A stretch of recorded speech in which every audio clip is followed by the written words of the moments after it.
Në fillim të shekullit 20, Shqipëria ishte ende në sundimin osman dhe në rrezik nga ndarja prej fuqive të mëdha.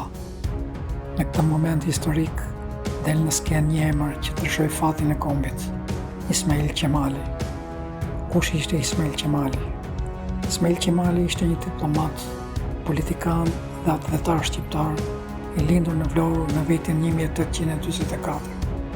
Ai ishte një nga figurat më të rëndësishme të rilindjes kombëtare dhe një nga arkitektët e shtetit shqiptar modern.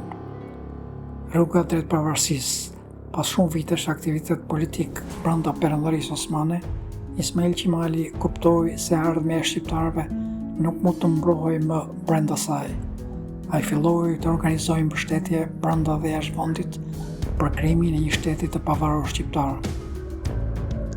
Në nëntor të vitit 1912, ndërsa Ballkani ishte në luftë, Ismail Qemali u nis drejt Vlorës së bashku me delegat nga trevat shqiptare.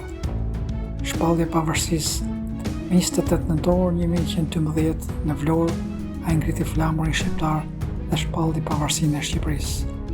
Ky moment shënoi lindjen e shtetit shqiptar të pavarur pas shekuj sundimi.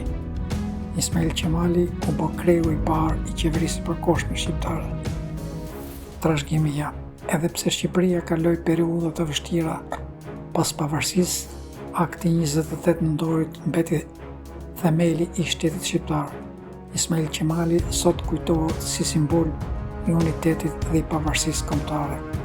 Historia e Ismail Qemalit është historia një njeri që në momentin kritik i dha Shqipërisë emrin që mban sot në art.